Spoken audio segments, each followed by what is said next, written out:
हिलाओ और बोलो थैंक यू जीसस। अपने हाथों को हिलाओ और बोलो thank you Jesus, thank you Jesus. अपने हाथों को उठाओ और तारीफ कर दो खुदा की। हालेलुया। कितने लोग उसकी प्रेजेंस में खुश हैं? अपने लिए तारीफ करो खुदा की। हालेलुया। बिजली कम करो। हालेलुया। कितने लोग खुदा के कलाम को सुनने के लिए तैयार हैं? मैं आपसे हम्बली रिक्वेस्ट करूंगा दिल से, बाइबल पकड़ लो, चहल पहल बंद करना, कोई उठे ना बात में। आपसे से हाथ जोड़कर मिन्नत है कि भाई साहब जब चर्च आओ तो अपना आईडी कार्ड साथ में लेके आना। ये बाइबल आपका आईडी कार्ड है। अगर आप ये साथ लेके नहीं आ रहे तो मैं आपको सच बोल रहा हूँ, आप खुदा के साथ सीरियस नहीं हो। जब आप घर से निकलते हो तो बाइबल आपके हाथ में होती है, क्या होता है? आपने ऐसे पकड़ा होता है। जब रास्ते में आ रहे हो, बाइक पे आ रहे हो, तो मैं कहता हूँ पुलिस वाला भी अगर आपको देखेगा ना, वो आपको देखकर या आपकी किसी गलती को देखकर वो आपको पकड़ के या कुछ ऐसा नहीं करेगा। अगर वो आपको छोड़ देगा या कुछ भी नहीं कहेगा या नहीं रोकेगा, उसका रीजन बाइबल होगा। ये मसीह है और ये चर्च जा रहा है, 100% ये बाइबल है। अगर मान लो आपका दोस्त कोई गाली देने वाला या कोई भी आपका दोस्त गलत संगति वाला है, अगर वो आपको रास्ते में अगर मिल जाए तो मैं आपको सच बोल रहा हूँ, वो आपकी बाइबल देखकर वो आपको कोई टिप्पणी नहीं करेगा और बोलेगा भाई जी आप चर्च आ रहे हो, गॉड ब्लेस यू, खुदा आपके साथ हो। मतलब ये आपका वो आईडी कार्ड है कि बुरा इंसान हो चाहे अच्छा हो, वो इसको देखकर वो आपकी इज्जत करेगा। और इसी के सबब से आप ये पहचाने जाओगे कि रियल में यार बंदा जो भी है लेकिन चर्च जाता है, और यही आपकी पहचान है। और अगर यही आपके हाथ में नहीं, अगर आपको शर्म आ रही है, तो इसका मतलब क्या है कि आप यीशु मसीह का खुल्लम खुल्ला इनकार कर रहे हो। अगर उसका इनकार कर रहे हो तो वचन ये कहता है कि वो भी, खुदा यीशु मसीह कहते हैं, जब मैं भी अपने बाप की हुजूरी में और फरिश्तों के सामने जब आऊंगा तो मैं भी तुम्हारा इनकार कर दूंगा जैसे तूने मेरा इनकार किया। कितनों को समझ आ रही है? हालेलुया। तो बाइबल को आप जितना पर्सनल लोगे वो उतनी तुम्हारे लिए पर्सनल हो जाएगी, और जितना उसको तुम एक होली बुक या रिलीजन की बुक लेकर उसको लेकर चलोगे तो वो वैसे ही तुम्हारे साथ होगी। कितनों को मेरी बात समझ आ रही है? तो बाइबल आपके हाथ में होना ये बड़ा जरूरी है। मैं पता नहीं उल्टा सीधा पढ़ जाऊं तो फिर क्या करोगे? मैं तो तुम्हें कुछ गलत सिखा दूं तो फिर, और वही जाके प्रैक्टिकल तुम जाके लोगों में कर लो, लेकिन यार तुझे किसने तालीम दी? ये तो तू गलत बोल रहा है, ऐसा तो है ही नहीं है। लेकिन जब आपका अगवा या आपका पास्टर बाइबल पढ़ रहा है, आपको पढ़कर कुछ समझा रहा है या कुछ भी ऐसा बता रहा है, तो आपको मालूम होना चाहिए ये बाप है, ये चैप्टर है, ये वर्स है, और ये एग्जैक्टली यही पढ़ा जा रहा है। तो आपको मालूम होगा कि अब जो इस पे प्रीच हो रहा है तो ये राइट है, ये रॉन्ग नहीं है। कितनों को समझ आ रही है? तो बाइबल होना आपके लिए जरूरी है कि नहीं? मैं आपको सच बोल रहा हूं, अब के दिन जो शुरू हो रहे हैं, जो FGA ग्राउंड की फ्राइडे को मीटिंग हुई है, खुदावन एक नई जर्नी को स्टार्ट किया, उसने एक नई जर्नी को स्टार्ट किया। कैसे? अपोस्टल जी एक बात बताते, एक पास्टर था तो वो खुदा के साथ बड़ा सीरियस था, बड़ा अच्छा भी था। उसने मिनिस्ट्री स्टार्ट की, कुछ ग्रोथ हुई, फिर गिर गया तो उसका चर्च बंद हो गया। कुछ टाइम के बाद फिर खुदा ने उसको बोला, उसने फिर चर्च स्टार्ट कर दिया। उसका चर्च 5 बार बंद हुआ, मतलब डाउन हो गया, खत्म हो गया। और जब 6वीं बार वो चर्च शुरू हुआ तो दुनिया की जो बड़ी चर्चेज है उसमें उसका नाम गिना जाता।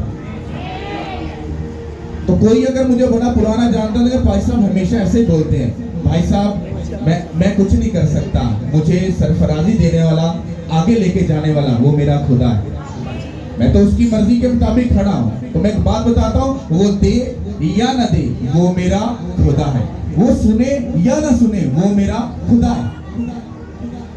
फिजिकल तौर पर जब माँ बाप जब अपने बच्चा जो उसको तरबियत करते हैं तो कभी वो अपने बच्चों को गाइड करते, उनको समझाते, वो नहीं मानते, फिर गाइड करते हैं, फिर समझाते, वो नहीं मानते। क्या वो अपने बच्चों को छोड़ देते हैं, फेंक देते हैं, घर से निकाल देते हैं, कुछ करते हैं? नहीं, वो उनको प्यार एग्जैक्टली वैसे ही करते हैं। सेम कंडीशन इसी तरह से हमारी है। जब खुदा हमें किसी काम को हमसे लेना चाहता है, हमें इस्तेमाल करना चाहता है, तो सबसे पहले वो क्या करता है? वो हमारी पूरी ट्रेनिंग करवाता है, वो हमें इस लायक बनाता है कि हम उन बरकतों को संभाल सकते हैं कि नहीं संभाल सकते। कितनों को समझ आ रही?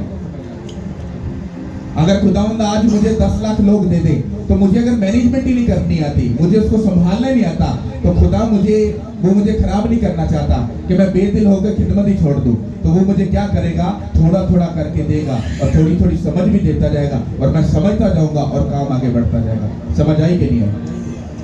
इसी तरह से सेम अगर पास्टर के लिए पैटर्न चलते हैं स्पिरिचुअली, तो कलीसिया जो है उसके लिए भी ये पैटर्न चलते हैं। आप लोग जब चर्च में आते हो, आप लोग जब चर्च में आते हो, तो आपकी हीलिंग, आपका छुटकारा या आपकी सरफराजी मैटर नहीं करती।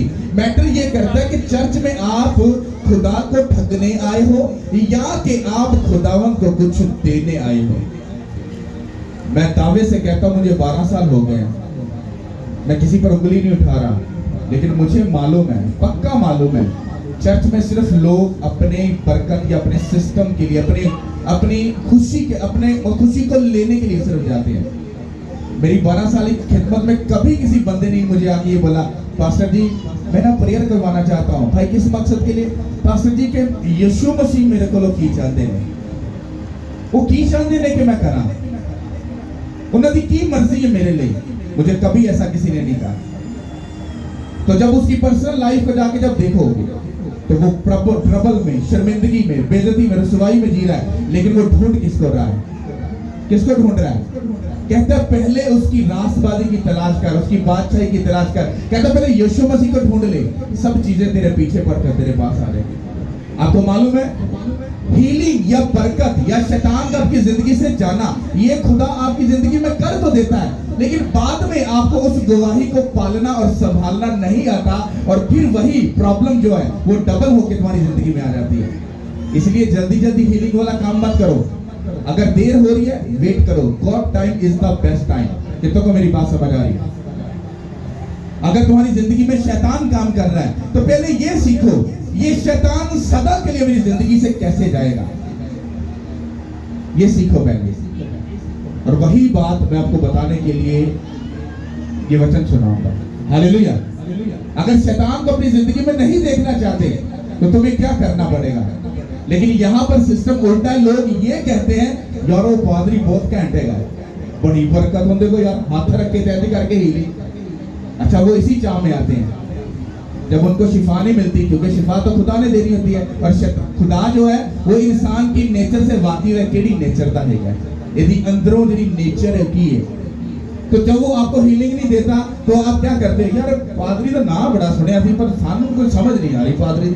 तुम्हें समझ कैसी हो आए? क्योंकि तुम अपना मतलब निकालने के लिए आए।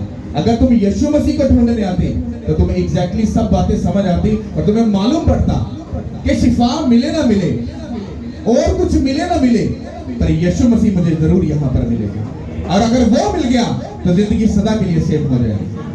हालेलुया। अब ध्यान से सुनो,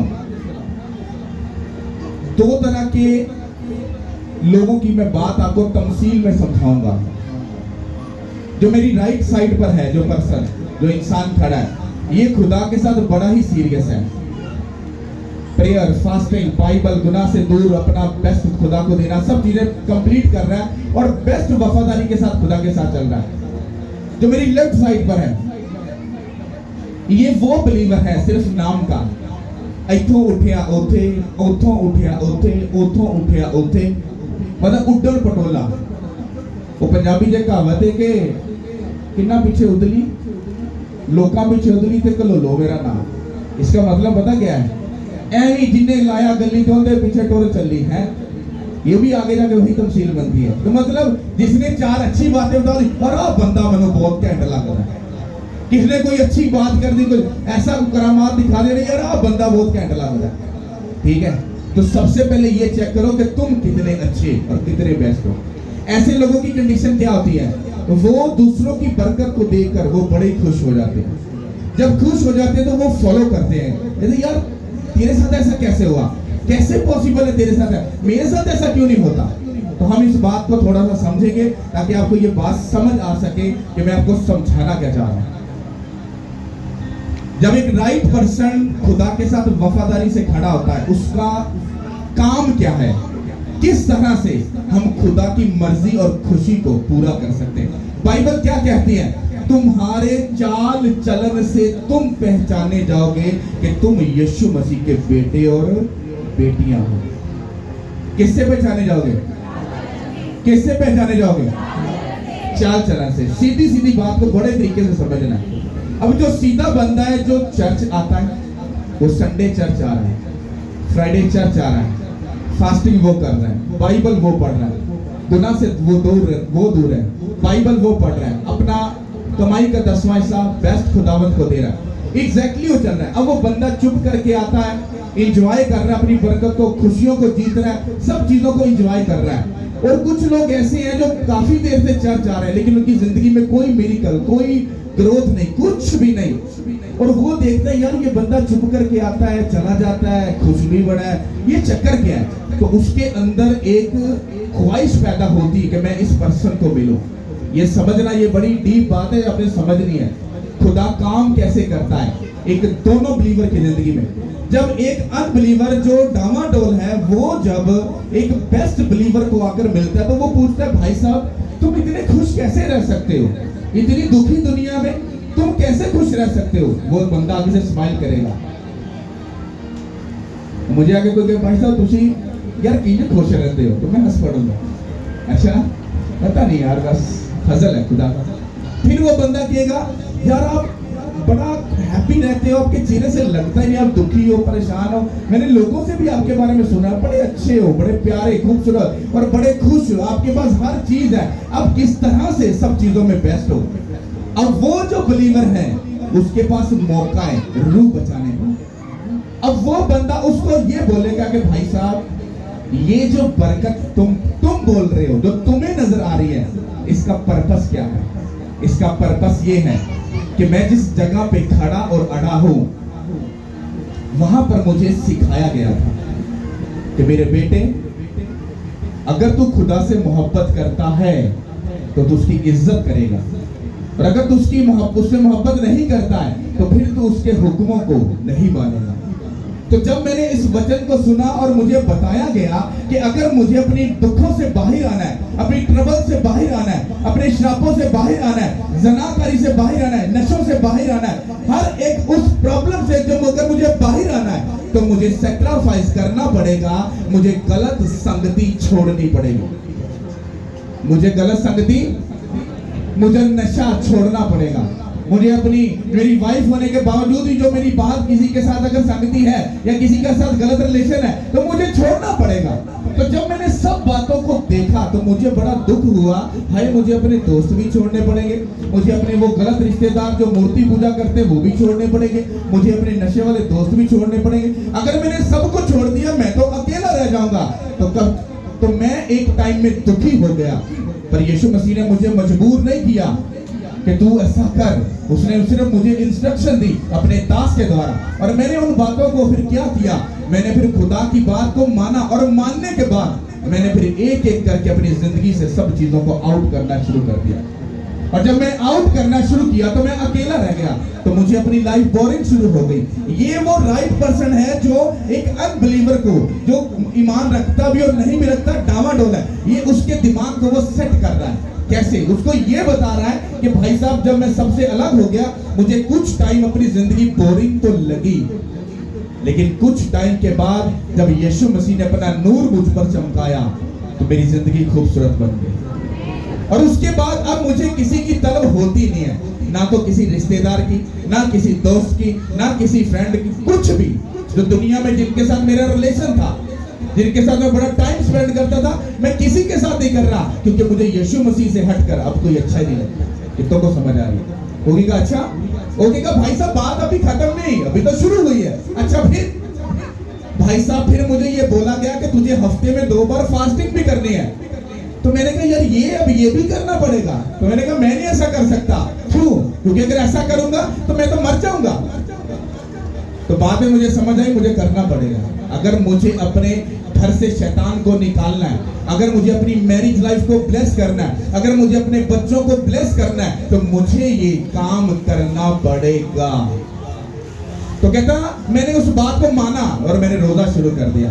फिर पादी साहब बोले कि भाई साहब तुम्हें 3 घंटे प्रेयर करने पड़ेगी। मैंने कहा भाई साहब मैं तो काम करता हूं तो मैं तो थक बहुत जाता हूं, तो मैं कैसे कैसे सब कुछ करूंगा? उसने कहा भाई साहब मैं इस बात को नहीं जानता, अगर आप करने के लिए तैयार हो तो शैतान आपकी जिंदगी से बाहर जाने के लिए भी क्या है, तैयार है। तो कहता भाई साहब कोई ऑप्शन नहीं थी, मैंने माना और मैं 3 घंटे प्रेयर में आ गया। 1 घंटा अर्ली मॉर्निंग, फिर आफ्टरनून और फिर इवनिंग। और फिर मैंने उसके बाद भाई साहब ने फिर एक तूफान और मुझ पर पहाड़ फेंक दिया। मैंने कहा अब क्या? कहता भाई साहब तुझे 1 से 2 घंटा बाइबल पढ़नी पड़े। भाई साहब मैं ते अनपढ़। कहता बेटा ये तेरे हाथ में क्या है? कहता एंड्रॉइड मोबाइल चलाना आता है? हाँ जी। कहता इसमें बाइबल भी डाउनलोड हो जाती है, कर डाउनलोड इसको और उसको वॉइस वाली डाउनलोड कर और पढ़ और तुझे पढ़ना हो जाएगा। कहता पैसा ने मेरा पढ़ने खत्म कर दिया। फिर मुझे बाइबल भी 2 घंटे पढ़नी पड़ी और मैंने पढ़ी। फिर भाई साहब ने क्या कि भाई साहब तुझको गुनाह से भी दूर रहना पड़ेगा। हुण गुनाह तो आप किंज दूर रह सकने? इंसान ते गलती दा पुतला, गल करते गलती करता। तो फिर भाई साहब ने कहा तू इसलिए ये स्टेटमेंट दे रहा है क्योंकि तेरे अंदर अभी भी गुनाह है और तुझे मालूम है तुझे गुनाह करना है, पर अगर तू ठान ले मैंने गुनाह नहीं करना तो तू उस चीज पर गाली बात सकता है। तो फिर भाई साहब मैंने वो बात मानी और फिर मैं गुनाह से भी दूर होना शुरू हो गया। और 5वीं बात उन्होंने बोली कि तू अपनी कमाई का 10वां हिस्सा उसके घर में ला ताकि वो तेरे रोटी और पानी में बरकत डाले। कहता जब मैंने 5 चीजों को सुना तो मुझे ऐसा लगा कि ये तो बहुत सख्त कानून है, ये मैं फॉलो नहीं कर पाऊंगा। लेकिन मैं खड़ा और अड़ा रहा और जैसे ही मैंने सब चीजों को पूरा किया, उसको फॉलो किया, उसके बाद शैतान मेरी लाइफ को छोड़कर, मेरे घराने को छोड़कर चला गया यीशु के नाम के वसीला से। कहता बीमारी भी भाग गई, कहता लड़ाई झगड़ा भाग गया, डिप्रेशन भाग गया। कहता हर एक चीज जो मुझे सताती थी वो आज यीशु के नाम से नाश हो चुकी है और मैं इसलिए बड़ा खुश हूँ। और मेरी खुशी तुझे नजर आती है यीशु के नाम के वसीला से। अरे भाई साहब ये तो बड़ी लंबी स्टोरी आपने बता दी, ये तो बड़ा मुश्किल काम है। भाई साहब खुशी एवं नहीं मिलती।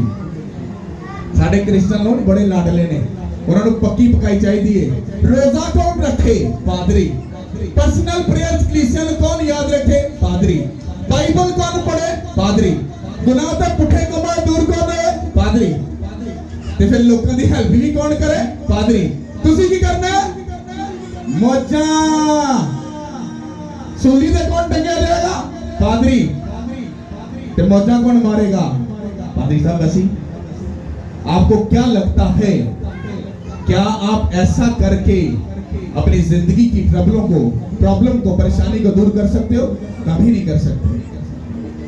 अब ये डिपेंड आप पर करता है कि आप अपनी जंग को, फाइट को लड़ने के लिए तैयार हो कि नहीं हो। मैं आपको दावा भी करता हूं और चैलेंज भी करता हूं इस बात पे। ये बात बोलना बड़ा मुश्किल है पर मैं खुल्लम खुल्ला चैलेंज भी कर रहा हूं और दावा भी कर रहा हूं। ये 5 बातें जो है मेरा चैलेंज है। तुम 3 महीने कंटिन्यू बिना हैंकी बैंकी किए 3 महीने इन 5 चीजों को फॉलो कर लो। मैं बोलता हूं तुम्हें यीशु मसीह से प्यार नहीं होगा, तुम्हें इश्क हो जाएगा उससे, तुम्हें इश्क हो जाएगा। तुम अपनी बीमारी को, बांझपन को, शैतान को, सब चीजों को भूल जाओगे और तुम्हें ये मालूम ही नहीं होगा कि तुम ट्रबल में थे, क्योंकि खुदा तुम्हें इतना सुपर डुपर ब्लेस कर देगा। हालेलुया। तो तुमको मेरी बात समझ आ रही है? तब बाइबल में से मैं आपको प्रूफ देता हूं कि जो बातें मैं आपको बोल रहा हूं वो कितनी राइट है और कितनी रॉन्ग है। हालेलुया। तो सब अपनी बाइबल को निकालो। पहला ये बात और उसकी 14 आयत से हम पढ़ेंगे। हम देखेंगे पहला यूहन्ना उसका 2 बाब और उसकी 14वीं आयत से। आए बुजुर्गों, मैंने तुम्हें इसलिए लिखा है कि जो इब्तिदा से है उसको तुम जान गए हो। आए जवानों, मैंने तुम्हें इसलिए लिखा है कि तुम मजबूत हो और खुदा का कलाम तुम में कायम रहता है और तुम उस शरीर पर गालिब आ गए हो। ना दुनिया से मोहब्बत रखो, ना उन चीज़ों से जो दुनिया में है।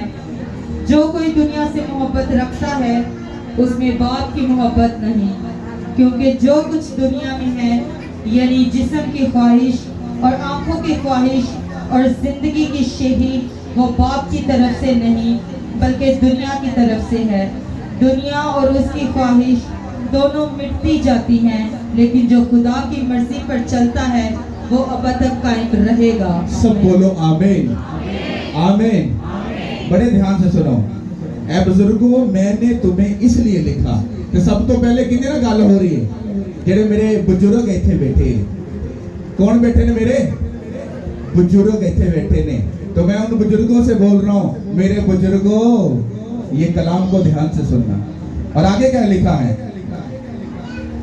और कहता है ए जवानों, और जेडे मेरे भरा जवान बैठे ने, मैं उनसे भी बात कर रहा हूं। ओ जवानों, जरा छंड के अपने पर एक कलाम को सुनना। और फिर आगे क्या कहता है? कहता कि ए जवानों, मैंने तुम्हें इसलिए लिखा कि तुम मजबूत हो और खुदावन के कलाम में क्या रहो? कायम रहो। किसके कलाम में? तुम खुदा के कलाम में कायम नहीं हो। मैं उंगली उठाकर चैलेंज करता हूं, तुम्हें देखकर शायद कोई बंदा गिर जाए या डर के भाग जाए। मैं तुम्हें चैलेंज कर रहा हूं, अगर तू इस वचन पर नहीं खड़ा, खुदा फरमाते ऐसा हाल होएगा, शैतान तेरी जिंदगी को ऐसा खाएगा, वो तुझे नहीं तेरी नस्लों को भी खा जाएगा और तू उसका कुछ नहीं शैतान का बिगाड़ पाएगा। और वो किससे बात कर रहा है? बुजुर्गों से, लड़कों से, जवानों से वो बात कर रहा है। कहता उसके कलाम में मजबूत बनो। किस तरह से बनो? उसके कलाम को जब सुन रहे हो उस पर अमल करो। तुम अमल करोगे, तुम्हारी लाइफ सदा के लिए ब्लेस हो जाएगी। ये बात बड़ी सेंसिटिव और बड़ी खतरनाक है जब बोलने लगा। अगर एक जवान लड़का जो अनमैरिड है, आज भी उसने अगर बाहर किसी के साथ गलत रिलेशन रखा है, वो कभी भी ये तवक्को मत करना कि उसको राइट वाइफ मिलेगी। और सेम मेरी बहनों के लिए भी यही बात है। तो ये बड़ा सख्त कलाम है। अगर आज तुम अपनी जवानी यीशु को दे दोगे, मैं तुम्हें दावा करता हूं तेरी बीवी तेरे घर में बेवादार ताक की मदद हो। ये वचन कहता है। हालेलुया। कितनों को मेरी बात समझ आ रही है? तो इस बात को सुनकर अपनी जिंदगी चेंज कर दो। हालेलुया। और सॉरी करो खुदा से। और आगे 16 आयत में लिखा है, सॉरी 15 आयत में कहते ना दुनिया से मोहब्बत रख और ना दुनिया की उन चीजों से जो दुनिया में है। ना दुनिया से मोहब्बत रख, ना उन चीजों से जो दुनिया में है। पहले नंबर पे क्या बोला गया? कहता है तू इस दुनिया से मोहब्बत ना कर। चलो बताओ कितने लोग दुनिया से मोहब्बत करते हैं? हाथ उठाओ। हम तुसी हाथ नहीं चुकते पे, तुसी मैंने ये कह रहे अभी तो कोई भी नहीं करते। तो मैं साबित कर सकता हूं। फिर क्या आगे लिखा है? और उन चीजों से जो इस दुनिया में है, कहता उनसे मोहब्बत नहीं रखनी। अच्छा, रखते हो दुनिया की चीजों से मोहब्बत रखते हो या नहीं रखते? हाथ उठाओ। रखते हो कि नहीं? रखते हो ना? तो बहादुर बंदा बड़ा केड़ा होंदा है जेड़ा गलती मान लवे। भाई साहब, मैं भी दुनिया से मोहब्बत रखता था। जब मैंने आपको ये तमसील दी है तो ये एग्जैक्टली इसके ऊपर बैठ रही है। मुझे अपने सब दोस्त छोड़ने पड़े। उसमें नशे वाले भी थे, लड़ाई वाले भी थे, गाली गलौज करने वाले भी थे। मैंने हर एक कैटेगरी की जो संगति है वो मैंने अटेंड की है। और आपकी सोच नहीं होगी जो मैंने अटेंड किया हुआ, आपकी सोच होगी। जब यीशु मसीह ने मुझे पकड़ा, उसने कहा मेरे बेटे तुझे ये छोड़ना पड़ेगा, क्या तू एग्री है? तो मुझे समझने में और जवाब देने में वक्त लगा था। फिर आखिरी ऑप्शन कोई नहीं बची और मैंने क्या बोला? आई एग्री विद यू, मैं छोड़ूंगा। उसने कहा तुझे अपने वो रिश्तेदार छोड़ने पड़ेंगे जो मेरा इनकार कर चुके हैं। मैंने कहा सारे रिश्तेदार तो अच्छे हैं। कहता नहीं, कहता मूर्ति पूजा करते हैं, वो दूसरों को जाके सजदा करते हैं, तुझे छोड़ना पड़ेगा। मैंने कहा हाँ ये तो बात है, मैंने तेरे वचन में पढ़ा ये बात कि जो गैरों के आगे सजदा करते हैं, कहता वो ज़नाकारी के बराबर है। तो मैंने क्या किया? छोड़ दिया। उसके बाद जो खुदावन ने कहा मैंने सब चीजों को क्या किया? छोड़ दिया। और बदले में फिर मैं क्या रह गया? अकेला ही रह गया। Boring life. मैं इसी घर के चारों तरफ सिर्फ चार दीवारी के अंदर रहता हूँ। मैं जल्दी किसी के पास जाता नहीं हूँ, किसी से मिलता नहीं हूँ। पहुंचो के बूहे तो निकलिया, उठे गया, उठो वॉक की थी, प्रेयर रूम गया, प्रेयर रूम तो निकलिया, दूसरे कमरे से उठा, उठो निकलिया, नहाने चला गया, किचन से चला गया। तो इतने ही दायरे में जिंदगी है। तो मैंने क्या किया, मैंने दुनिया से मोहब्बत रखना छोड़ दिया। और उसके बाद जिस चीजों के साथ मेरी संगति थी, फिर मैंने उन चीजों से भी मोहब्बत छोड़ दी। मेरे बड़े अच्छे भी दोस्त थे जिसके साथ मेरा बड़ा प्यार था, पर वो खुदावंद के साथ सीरियस नहीं थे और मुझे छोड़ना पड़ा। क्या लिखा है, ना दुनिया से मोहब्बत रख, ना उन चीजों से जो दुनिया में है। जो कोई दुनिया से मोहब्बत रखता है उसमें बाप की मोहब्बत, बाप की मोहब्बत, बाप की मोहब्बत। भाई साहब, अगर आज भी आप दुनिया और दुनिया की चीजों के साथ मोहब्बत रखते हो तो you are a wrong person, you are not a right person. क्योंकि वचन कह रहा है, कहता है जो दुनिया से मोहब्बत रखता है और उसकी चीजों से मोहब्बत रखता है, कहता है उसके अंदर बाप की मोहब्बत नहीं है। ये मैं नहीं बोल रहा, वचन बोल रहा है। सोचो, जब तुम दुनिया के कनेक्शन में भी हो तो वचन फिर अधूरा है या पूरा हो गया? उसी तरह बोलो, अधूरा है। फिर हम किस मुंह से आकर कहेंगे, खुदावन मैं बहुत दुखी हूं, मैनू जरा शफात दे दे। फिर पादरी कहेगा, यीशु दे नाते चंगी हो जा, चंगा हो जा, चंगी हो जा, शिफा नहीं मिलती भाई। फिर वही उड्डन पटोले वाली गल है, पादरी साहब को ना मसा घाटे शिफा नहीं मिली। इथों फिर उड्डिया पटोला उधर जाके होर बह गया। फिर उनकी जिंदगी सदा ही तितर बितर रहती है और वो कभी राइट ट्रैक पर नहीं पहुंच सकते। क्यों? क्योंकि उनकी संगति और कनेक्शन आज भी दुनिया के साथ है। कितनों को समझ आई? और आगे क्या लिखा है 16 आयत में, क्योंकि जो दुनिया में है, यानी जिस्म की ख्वाहिश, क्या? जिस्म की ख्वाहिश। और आगे लिखा है, और आंखों की ख्वाहिश और जिंदगी की शेखी, वो बाप की तरफ से नहीं बल्कि दुनिया की तरफ से है। तो पहली बात क्या लिखी है? जिस्म की ख्वाहिश। अगर तुमने इस जिस्म को लगाम नहीं डाली, ये बेकाबू होकर तुम्हें किसी गलत वे पे ले जाएगा। मान लो तुम घोड़े पर बैठे हो और तुमने सीधा जाना है, ਤੇ ਜੇ ਘੋੜੇ ਨੂੰ ਤੁਸੀਂ ਲਗਾਮ ਨਹੀਂ ਪਾਈ ਤੇ ਤੁਸੀਂ ਉਹਨੂੰ ਕਹੋਗੇ ਓਏ ਓਏ ਚੱਲੇ खबे खबे, ਉਹਨੇ तो रिवाज क्या सुननी।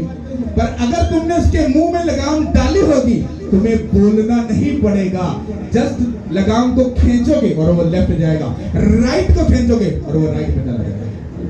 ये तुम्हारा जिस्म भी उसी की मानद है।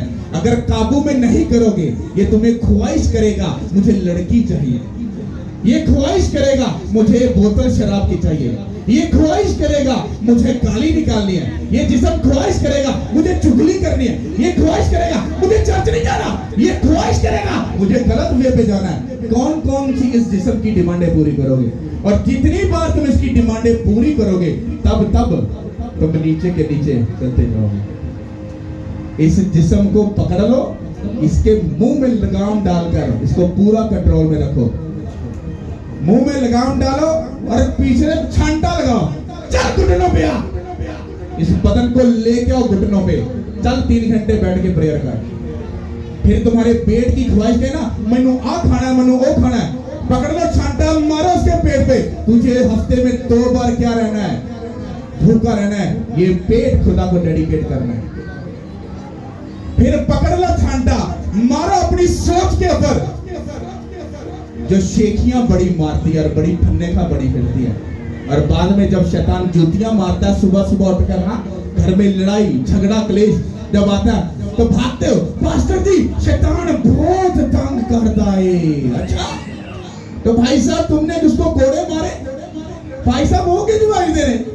भाई साहब तुम्हें वचन में बताया था, इस बदन को काबू करो, इसको घुटनों पे लेके आओ, इसको फास्टिंग में लेके आओ, इसको बाइबल के पास लेके आओ, इसको रखो गुनाह से दूर और देखो ये बदन जाएगा राइट ट्रैक पर और तुम पहुंचोगे यीशु के नाम से, उस यीशु के पास जो तुम्हें बुला रहा है, यीशु के नाम के वसीला से।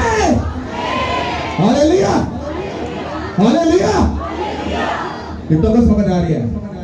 ਉਹ ਭਾਈ ਜੀ ਬਰਕਤਾਂ ਬੁਰਕਤਾਂ ਉਹ ਛੱਡ ਦੋ ਪਿਛਲੇ ਟੋਟਕੇ ਉਹ ਜਿਹੜੇ ਟਸ਼ਣਬਾਜ਼ੀਆਂ ਹੁੰਦੀਆਂ ਯਾਰ ਪਾਰੀ ਸਾਧ ਰਾਇ ਨੇ ਲੱਖ ਰੱਖ ਦੋ ਮੁੱਠੀ ਜੰਜ ਲਾਇਆ ਭਾਈ ਸਾਹਿਬ ਨੂੰ ਐਂ 10000 ਲਾਇਆ ਭਾਈ ਸਾਹਿਬ ਨੇ ਕਿਹਾ ਮੋਟਾ ਮਾਲ ਆ ਜੇ ਯੂ ਆਰ ਅ ਬਲੈਸ 10000 ਫੜਨ ਤੋਂ ਪਹਿਲੇ ਨਾ ਪਹਿਲੇ ਭਾਈ ਸਾਹਿਬ ਆਪਣੇ ਅੰਦਰ ਹੀ ਝਾਤੀ ਮਾਰਨ ਕਿ 10 ਤੋਂ 20000 ਦਾ ਮਸਾ ਹੈਗਾ ਕਿ ਨਹੀਂ ਹੈਗਾ ਕਿ मैं ਇਹਦੇ ਲੱਛਣ ਚੰਗੇ ਕਰ ਸਕਣਾ ਕਿ नहीं ਜਿਹੜਾ खुदा ने मसा देता है उसको बोलो भाई साहब प्रेयर करते हो बस भाई साहब कर कर ले दी एडी आप दिल से बड़े साफ हैं भाई साहब मैंने ये पूछा है मैंने आपसे कोई आपका डाटा नहीं पूछा आप मेरी बात सुनो अपनी मत मुझे सुनाओ रोजा रखते हो नहीं भाई साहब काम तो मुझे जरा बिजी बुजी हो ना अच्छा बाइबल पढ़ते हो बस कभी कभी पढ़ पुढ़ ले दी गुनाह से कितना ओ भाई साहब बंदा गुनाह दा पुतला ने गुनाह ता पता है बंदा कर ही लेंदा एडी केड़ी गल अच्छा तो इसका मतलब है कि भाई साहब जो तू बीज अब बो रहा है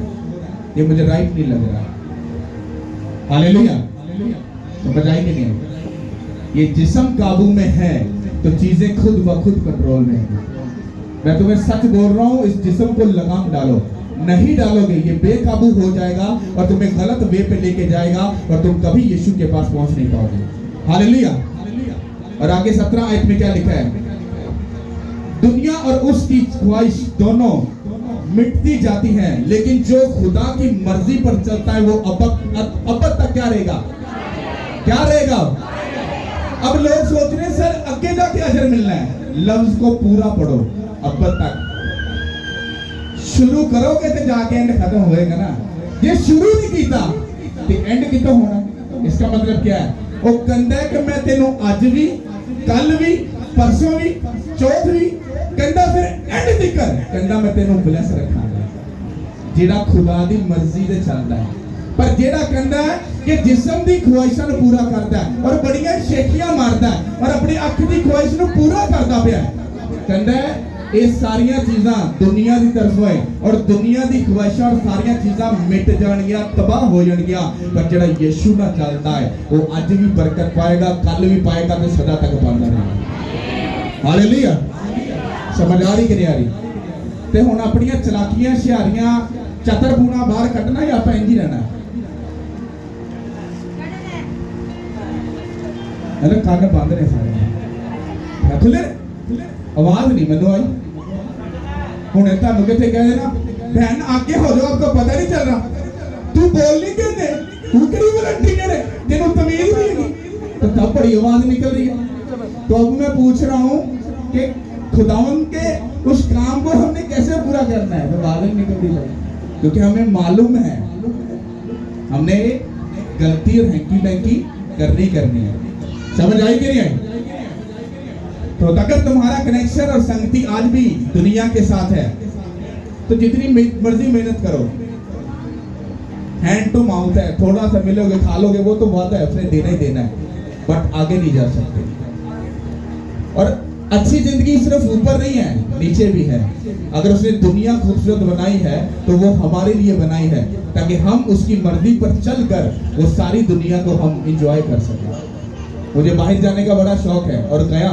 3-4 बार गया पर खुदा की मर्जी नहीं थी फिर वापस आ गया उसने कहा तुझे लेके जाऊंगा लेकिन तुझे अलग तरीके से लेके जाऊंगा घुमाने के लिए कहता दुनिया का कोई मुल्क नहीं जो तू छोड़ेगा और अपनी आंखों के सामने घूम के आऊंगा पर मैं बाहर नहीं रह सकता ये खुदावंत का मेरे साथ एक वादा है उन्हें कहा तू मरेगा भी इत्थे सारा कुछ इत्थे ही करेगा तू बाहर नहीं जाएगा मैंने आपको पहले बताया मेरी बहुत सारी कमिटमेंट है खुदा के साथ और इसका मतलब क्या था वो जो कमिटमेंट मैंने खुदा के साथ की थी तो ये सारा वचन उस वक्त मेरे सामने था तो जब मैंने वो कमिटमेंट की है तो मुझे पक्का कंफर्म था मुझे यीशु के अलावा कोई अच्छा नहीं लगता तुम अगर आओगे मेरे साथ यीशु की बातें करोगे मेरे साथ 6 घंटे बैठो तुम आओगे और मेरा सर खाना शुरू कर दोगे तो मैं तुम्हें 2-3 घंटे 2-3 मिनट में फारिग कर दूंगा क्यों क्योंकि तुम खुद भी ट्रबल में और शैतानी चक्कर में और तुम मुझे भी खराब करोगे और मैं ऐसा होने नहीं देता समझ आ रही कि नहीं आ रही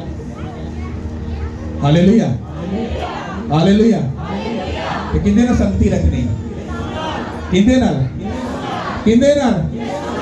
ते जे लोकां नाल रखी ते फिर तुसीं तुहाडे अंदर खुदा दी मोहब्बत हैगी है फिर तुसीं नाम दे यहूदा इस्करियोती हो ਇਹ ਕਹਿੰਦੇ ਯਿਸੂ ਦੇ ਨਾਲ ਲਿਓ ਪਰ ਉਹਨੂੰ ਫੜਵਾ ਨਾ ਲਿਓ, ਉਹਨੂੰ ਅਲਾਨੀਆ ਜ਼ਲੀਲ ਕਰਨਾ ਲਿਓ। ਪਰ ਜੇ ਤੁਸੀਂ ਜੈਨੂਇਨ ਹੋ ਤੁਸੀਂ ਪੀਟਰ ਦੀ ਸੀਟ ਤੇ ਬਹਿ ਜਾਓਗੇ ਯਿਸੂ ਮਸੀਹ ਦੇ ਨਾਮ ਤੇ। पीटर की सीट पे बैठ जाओगे यीशु मसीह के नाम पे। हालेलुया। बड़ी सिंपल सी 5 बातें हैं, मैं इसको डिफरेंट तरीके से इस्तेमाल आपको बताता जाऊंगा। कुछ भी नहीं करना, सिंपल सी बात। तुम बहुत सारी गलत शक्तियों में हो सकते हो, इट्स ओके, डोंट वरी, कोई मसला नहीं। तुम अपने आप को उस वे पे मत लेके जाओ कि मैं नहीं छड़ सकता, कुछ ना करो। बस ये उन गलत चीजों में ये अच्छी चीजें ऐड कर दो। बोलो मुझे 2 बार हफ्ते में फास्टिंग करनी है, बस बोलो मुझे 3 घंटे प्रेयर करनी है। पुठे काम करी जाओ। मैं तुम्हें चैलेंज करता हूँ, एक दिन तुम नफरत हो जाएगी चीजों को और तुम यीशु के पास आ जाओगे। हालेलुया। तुम जितना ज्यादा बाइबल को पढ़ोगे, जितना ज्यादा, तुम उतना ही ज्यादा खुदावंद में बढ़ते जाओगे। ये सबसे बड़ा सीक्रेट है। हालेलुया। सब बोलो आमीन। कितनों को मेरी बात समझ आई है? रियल वाली समझ आई या चुटमुटी वाली? रियल वाली।